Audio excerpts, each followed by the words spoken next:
बिस्मिल्लाहिर्रहमानिर्रहीम। अस्सलाम वालेकुम व्यूअर्स। हम कर रहे हैं चैप्टर नंबर 4 फाइनेंशियल अरिथमेटिक और इसका एक इम्पॉर्टेंट टॉपिक हम आज डिस्कस करने जा रहे हैं।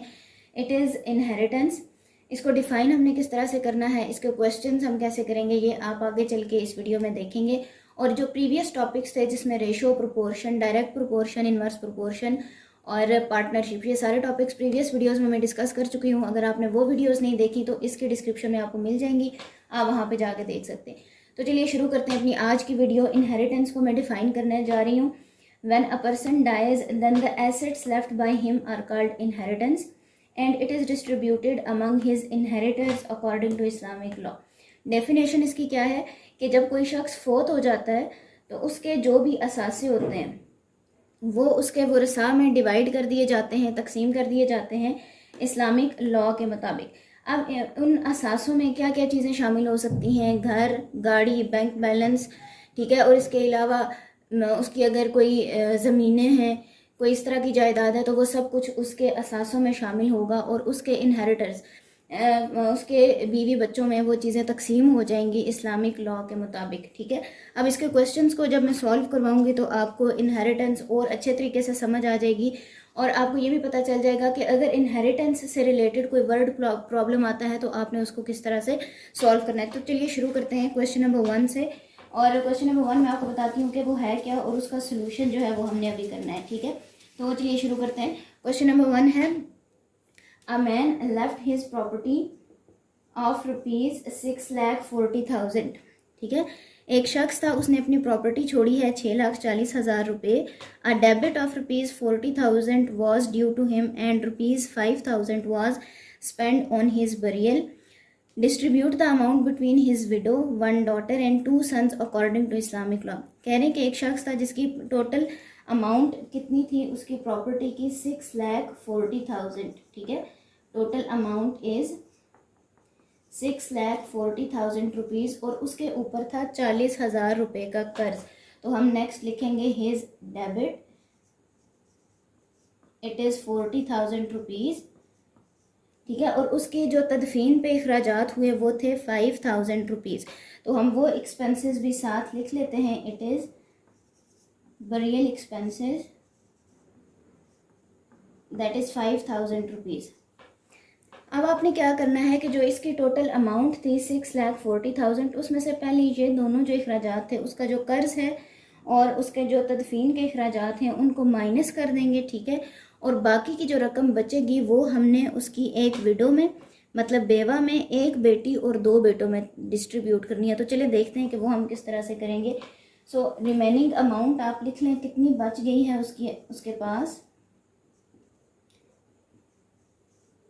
Remaining amount is equals to 6,40,000 rupees minus, आप इन दोनों को ऐड कर लें, इट इज़ 45,000 रुपीज़।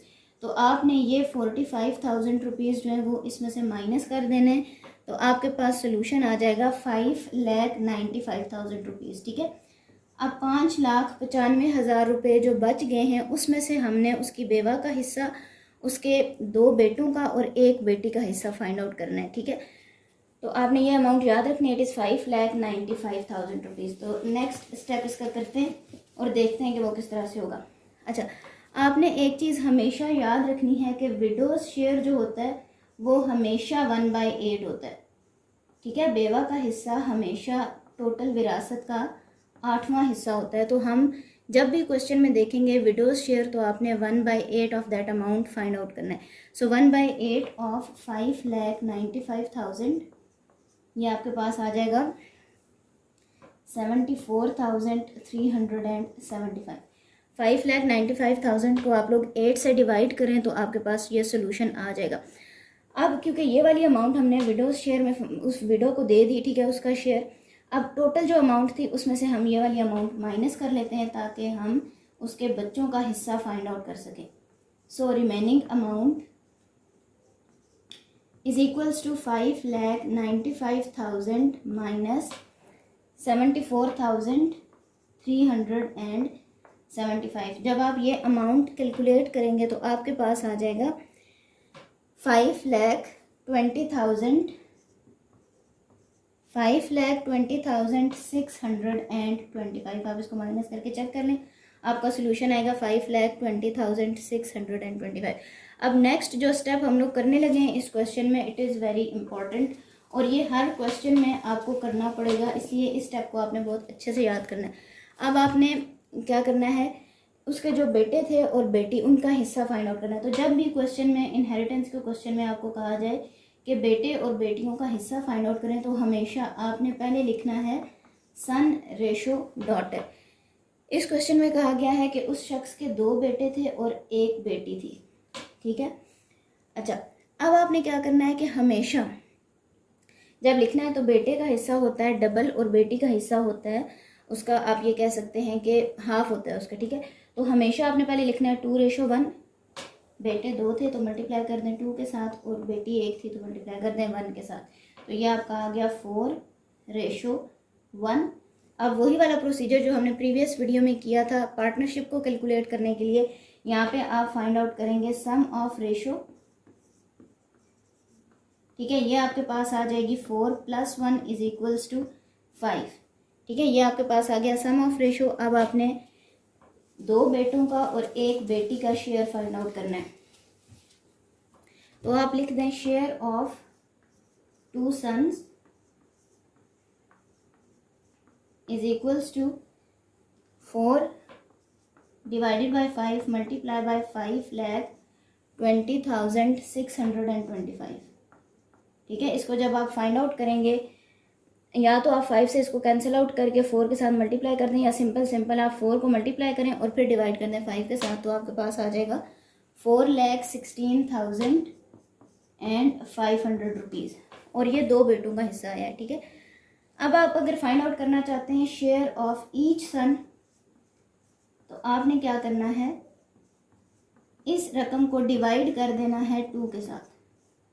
जब आप 2 के साथ डिवाइड करेंगे तो आपके पास आंसर क्या आ जाएगा, 2,08,250, ठीक है। ये आपका सोल्यूशन आ गया और ये 1 बेटा का हिस्सा है। अब आपने बेटियों का हिस्सा फाइंड आउट करना, बल्कि 1 ही डॉटर थी तो आप लिखेंगे share of 1 daughter, that is equals to 1 divided by 5 multiply by total amount 5,20,625। तो सोल्यूशन आपके पास आ जाएगा 1,04,125, ठीक है। अच्छा, जब भी आप इनहेरिटेंस के क्वेश्चंस करेंगे, विडो का शेयर आपने 1/8 कैलकुलेट करना है, सन रेशो डॉटर लिखना है हमेशा 2:1, और फिर देख लेना है कि सन्स कितने हैं, डॉटर्स कितनी हैं, फिर उसको मल्टीप्लाई करके सम ऑफ रेशोज़ और उसके बाद share of sons and share of daughters find out कर लेना है। बिल्कुल सिंपल प्रोसीजर है और इसी प्रोसीजर के साथ सारे के सारे क्वेश्चंस आपने फाइंड आउट कर लेने हैं, ठीक है। सो अगर आपको ये क्वेश्चन समझ आ गए, इनहेरिटेंस का टॉपिक समझ आ गया, तो कमेंट सेक्शन में अपनी राय का इज़हार ज़रूर कीजिएगा। It is really helpful for me. और अगर आपने प्रीवियस वीडियोस नहीं देखी तो इस वीडियो के डिस्क्रिप्शन में आपको मिल जाएंगी, और अगर आप इस चैनल पे नए हैं तो चैनल को सब्सक्राइब कर लीजिएगा, और अगर वीडियो पसंद है इसे लाइक कर दीजिएगा, शेयर कर दीजिएगा। मिलते हैं नेक्स्ट वीडियो में। अल्लाह हाफिज़।